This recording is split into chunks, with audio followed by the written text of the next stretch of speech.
Hello everyone, Mike Silverman here.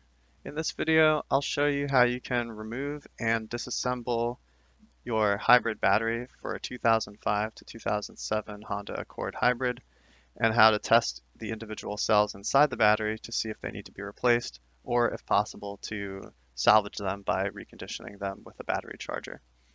I'll also say that this is not suggested by the manufacturer, and there's warning labels all over the casing of the hybrid battery saying you shouldn't mess with it, that you could get shocked, you could be killed. So I definitely suggest, doing this at your own risk, and if you decide to do it, maybe pick up some insulating gloves and definitely wear some safety glasses. That being said, I've made some safety mistakes in this video that if you pay attention, you'll notice sometimes I might forget to wear gloves or glasses. So, uh, you know, be careful, and if you decide to do this, that's up to you.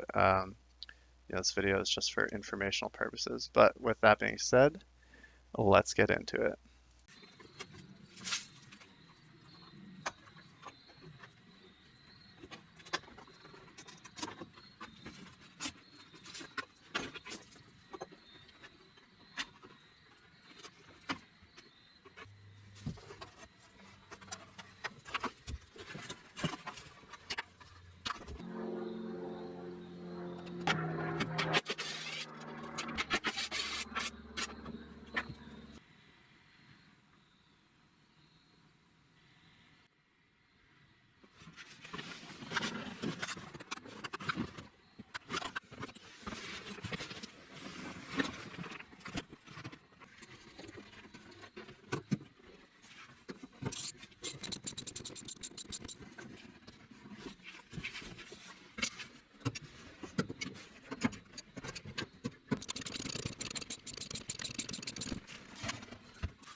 once you take the batteries out of the pack, you want to label them based on which position you got them out, so you can put it back the exact same way and use a multimeter on the two metal circle parts of each cell that the screws go into to determine which side is positive, which side is negative, and label it with a Sharpie. Next, we're going to test each battery and, if necessary, recondition it with a battery charger discharger.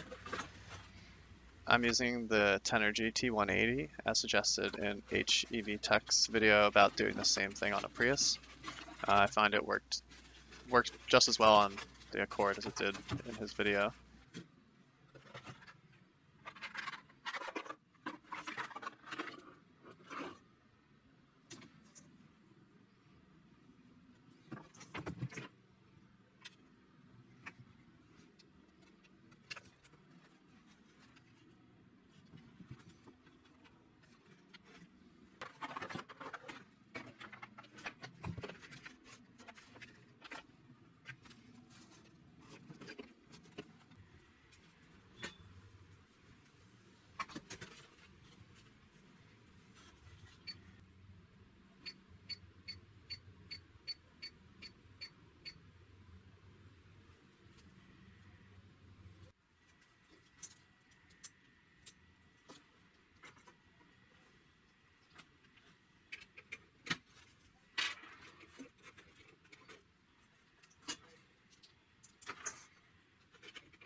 To set up the cycle settings, you want to select different options. So the capacity is the capacity of the battery. It's 6,000 milliamp hours.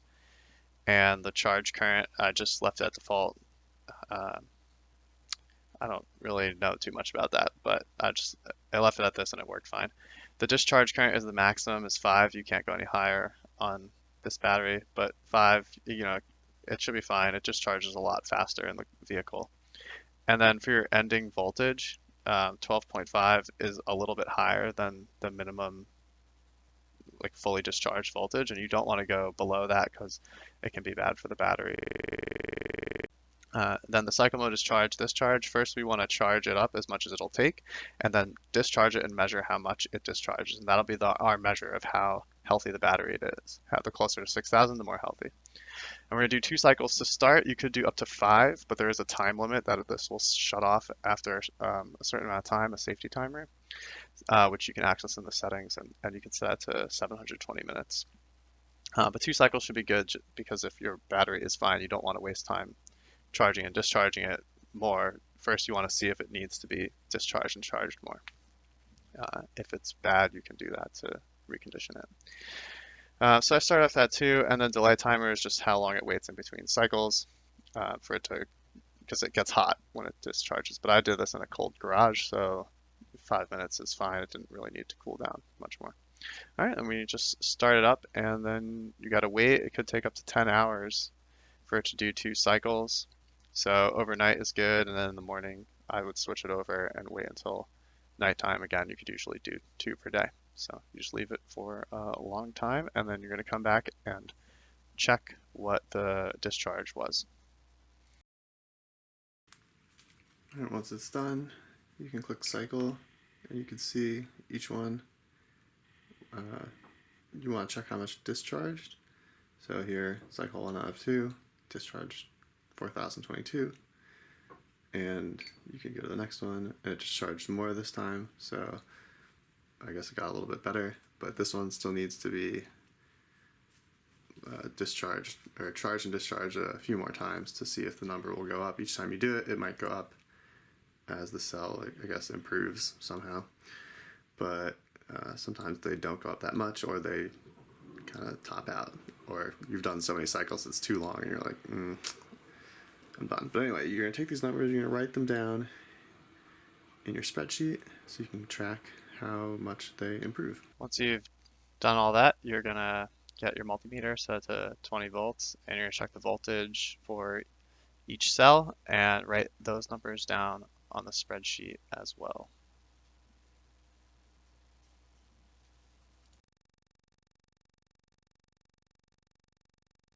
So once you have done 2 cycles on each of your battery cells, then you can write down in the spreadsheet the discharge value that you got each time. And I have it like this so that, well, here's all the cells that I labeled them and I sharpied their names on each one so I know what they are. And here's the discharge after the first time and after the second time. And then if it was still low after the second time, for example, for this bot one, only discharged 3600, so I discharged it again, and this time it discharged 4700. So a huge improvement, and you can see it improve gradually over time up to what I considered acceptable, which was somewhat over 5000. An example of one that didn't work out was bot 3. So that initially discharged super low, and even after a bunch of times, didn't really improve, but I did it. This took days and days because it was my first time doing it.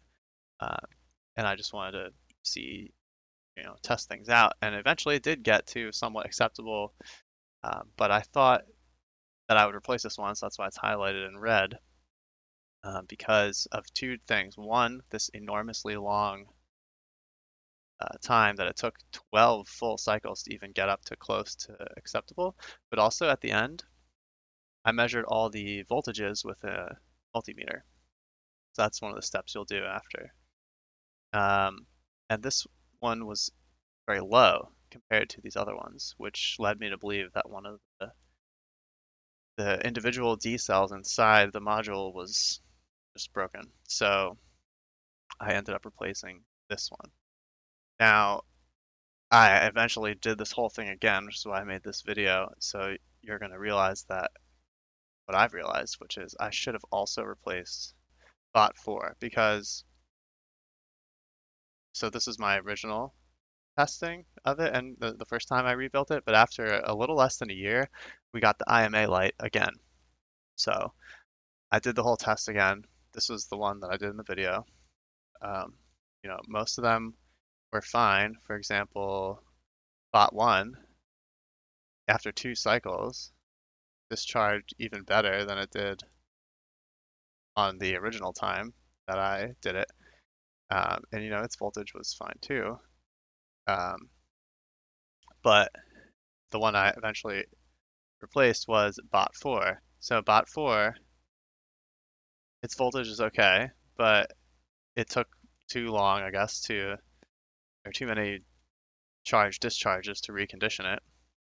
So you could say this one didn't really succeed in being reconditioned on a long-term basis, but bot 1 did. Now, with that being said, this takes a really long time to do, and it's kind of a pain.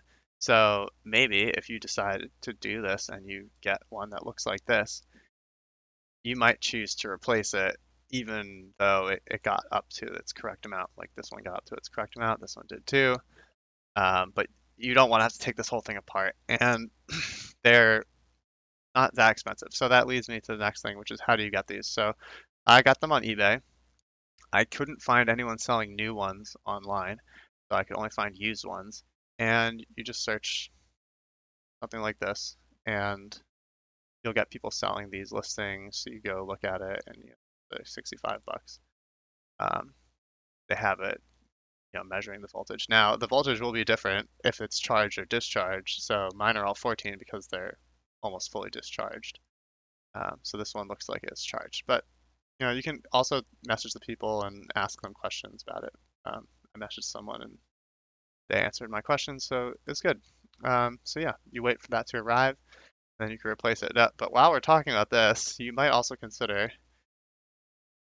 like, if you want to keep the car a long time and you don't want to have to do this every 2 years or something to pass inspection, maybe it is worth it to you to spend $2,000 because these, it's brand new, has 3-year warranty, and it's apparently upgraded with 8 amp hours instead of the ones that we have, which are 6 amp hours. So I don't know. This sounds pretty good, but I wanted to save money, so I did not opt to do this, but it's just something you might want to consider.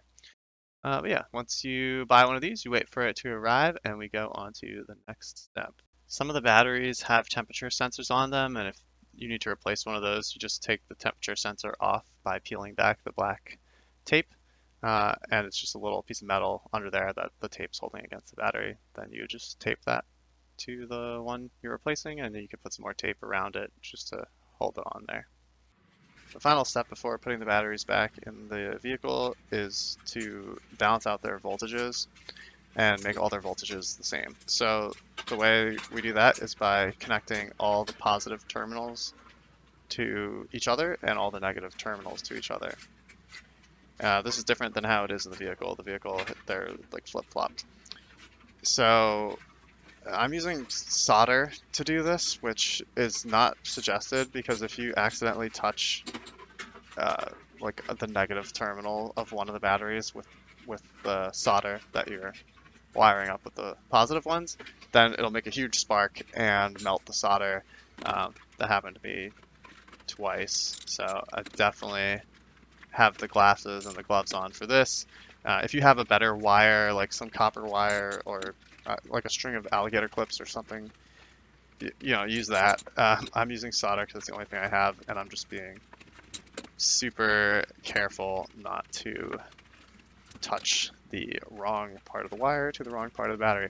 Also, if you got family members or pets or something like wandering around where this could be, I would just move this to a secluded, safe location where nobody is going to walk by and brush against the wire and cause sparks to fly.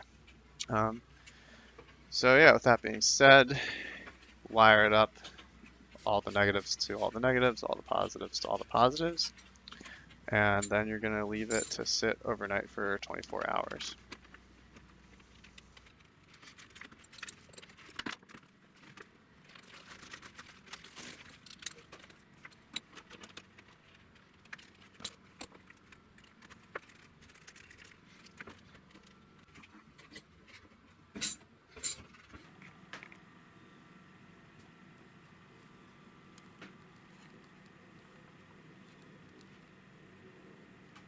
So once you've let it sit for about 24 hours, you're going to disconnect the batteries from each other. Once again, wear your safety equipment and absolutely do not let the wires touch anything other than what you intentionally are wiring them up to.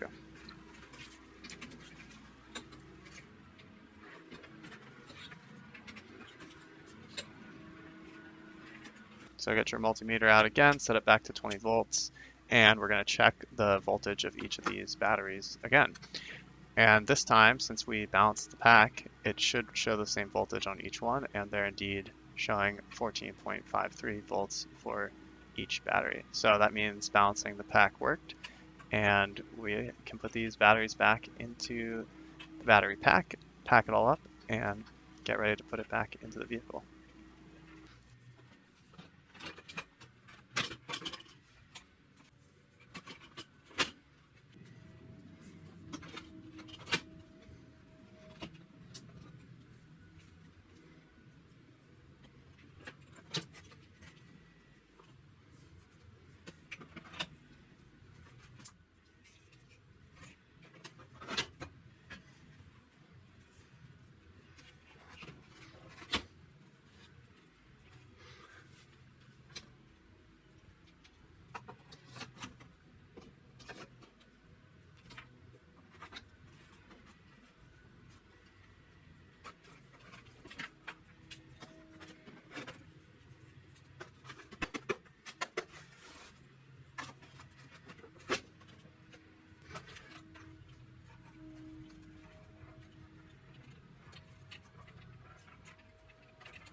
So you can turn the car on. Remember your batteries are all almost completely discharged, so you want to charge it up.